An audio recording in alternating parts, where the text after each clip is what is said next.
Hello and welcome to Glendale Today. I'm Councilmember Gary Sherwood. I represent the Sahuaro District located in the north central part of Glendale. Habitat for Humanity Central Arizona has this wall signing ceremony on every house that we begin. On today's program, we will be talking to Roger Schwierjohn, President and CEO of the Habitat for Humanity of Central Arizona, an organization that has been helping people build and purchase affordable homes in Glendale since 1999. And then I got to start putting sweat equity hours in. We're also going to have a chance to look at the process of what proud new owners of a Habitat home in Glendale go through. Yeah, see, this is one of the blessings of Habitat, is to be able to sit down like this. Welcome, Roger. How was Habitat for Humanity started and what is the primary mission of the organization? Thank you, Councilman Sherwood. We appreciate very much the opportunity to be here today with you on your show and to talk about Habitat for Humanity. Habitat for Humanity was begun in 1976 by Linda and Millard Fuller in Americus, Georgia. Started out as a very small nonprofit providing affordable homes for families who couldn't otherwise afford to pay for conventional financing and to buy their home.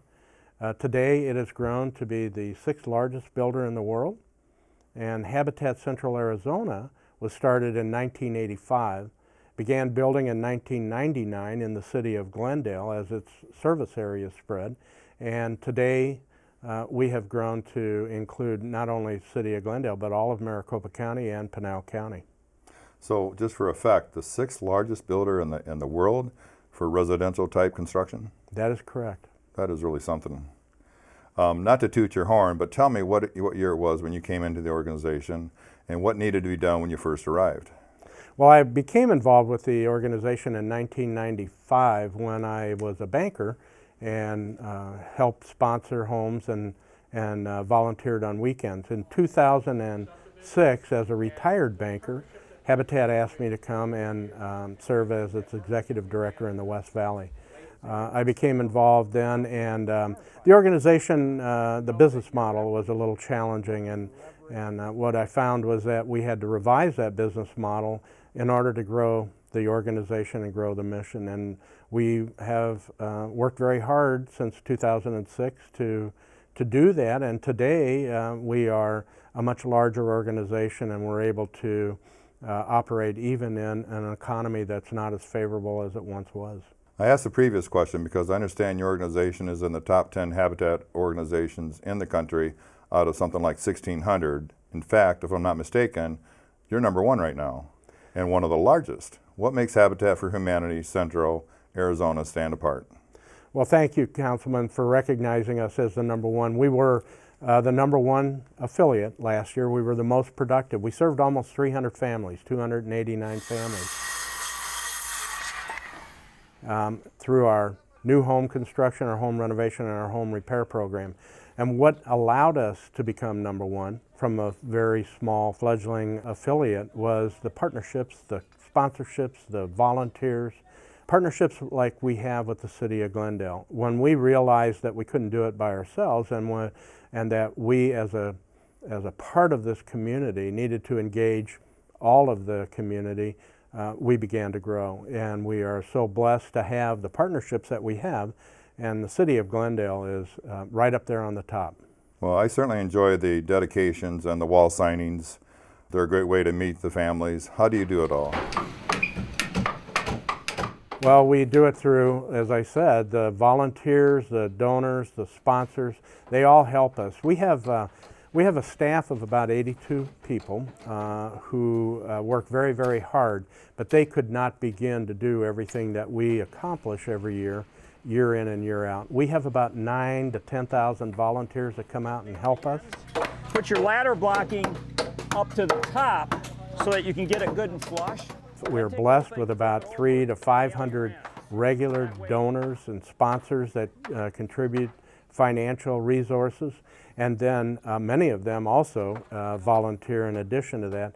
And then with the partnerships that we have with like the city of Glendale and others, we are able to accomplish to help families acquire safe, decent, affordable homes. That's what we're here for.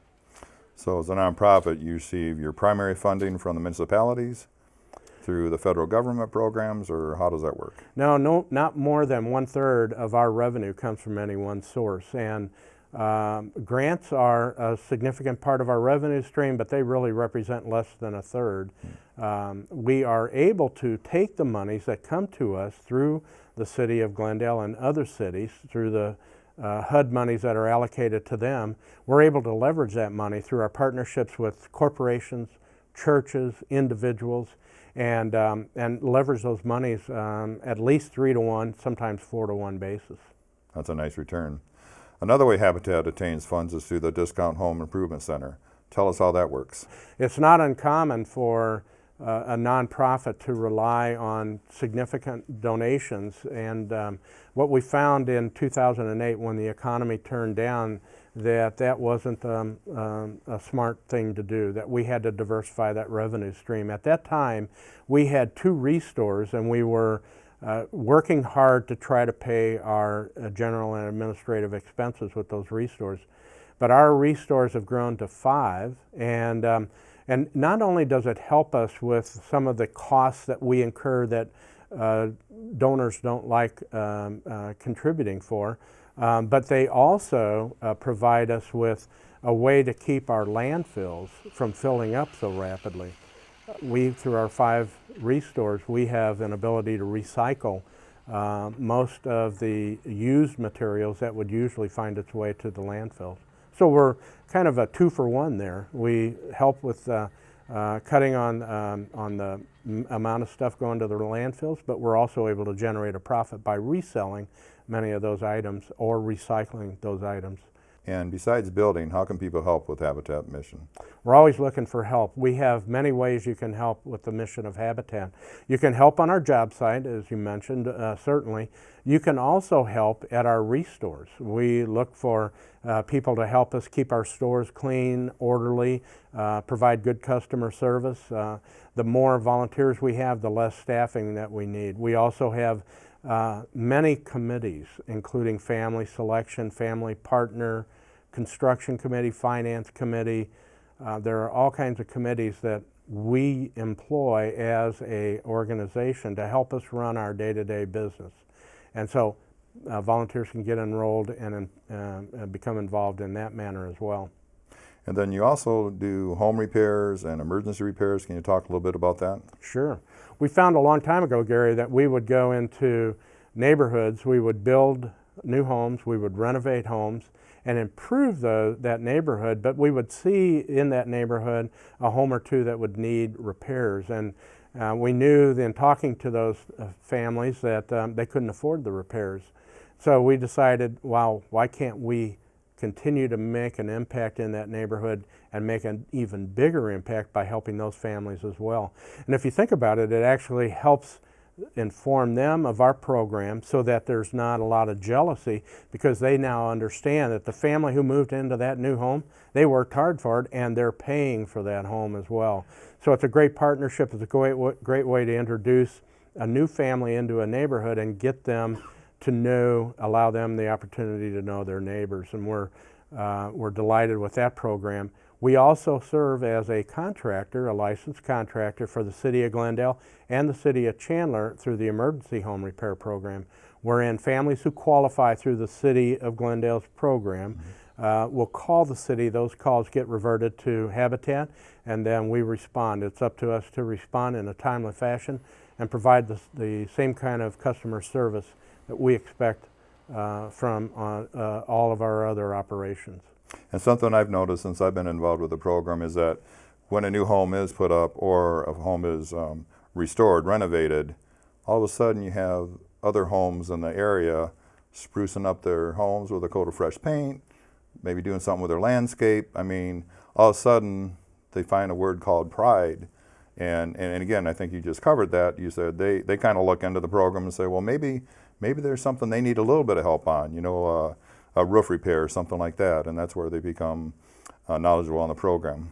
I think you're right. I think your observation is spot on. We have seen time and time again in the neighborhoods that we work in that families who see the work that we've done, the renovation or the new home construction, we've empowered them then to continue with their investment in their home and step it up a little.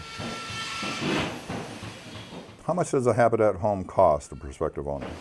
Well, it depends on the size, it depends on the location, but most of our homes will typically run about 135 to 155,000. Those are the appraised values, and that's what we'll sell the home for. Then, of course, grant monies that are afforded us from organizations like the City of Glendale will reduce that, and we won't necessarily collect that. We never collect more than our cost. So even though that we may sell the home for appraised value at, let's say, 150,000, if our costs are only 130, we'll have a first note that we collect on for 130,000, and then there'll be a second note that we'll forgive after the first note is paid off. And so that'll be for 20,000. So the sales price was 150, and by doing it that way, we are able to allow home values to continue to improve in neighborhoods that are in need of revitalization, rather than to lower home values by reducing the appraised value. And a big part of that reduction is the labor, since most of the labor is free, right? That is correct. So here's the big question. Can they pick their own colors and floor plans? Absolutely. Well, they can pick their own colors. Floor plans are limited.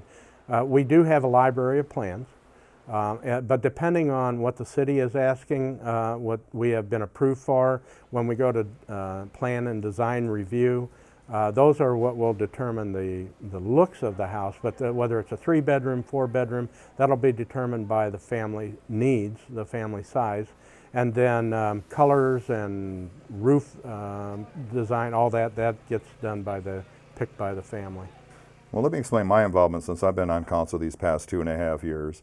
I've attended something like 47 of these wall signings and dedications, and getting to know several of these families. In fact, there's a family of 3 homes that were constructed on 64th Drive.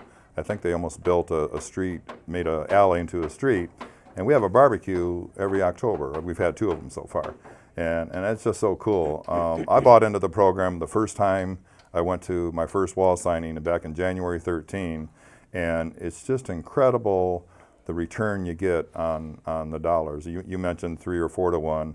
I dare say you've probably done a little bit better in some of those places. So I am just so impressed and proud to have the city partner with Habitat for all you've done in our community, and for sprucing up the neighborhoods around those homes that do get built and renovated. Well, thank you for your kind comments, Councilman. We are blessed, and it's no secret that in 1999, when we were a fledgling little affiliate, and we began our partnership with the City of Glendale, that we have grown to be the largest of 1,600 affiliates. It's no accident that happened. It's through that partnership and through our learnings from working with the City of Glendale and how we could grow the mission of Habitat that we have been so successful. So we really, really appreciate and enjoy that partnership. Well, Roger, thank you for telling us about the mission and the history of Habitat for Humanity, and for updating us on all the good work you're doing in Glendale. When we return, we will discuss with Roger the Glendale partnership with Habitat for Humanity, and later introduce you to Pan Cyber, Habitat volunteer and Habitat homeowner. So stay tuned. It's just changed my life. It's brought me so much joy. It's brought me peace of mind. And it's also become a place for my whole family to come. And it's just life-changing.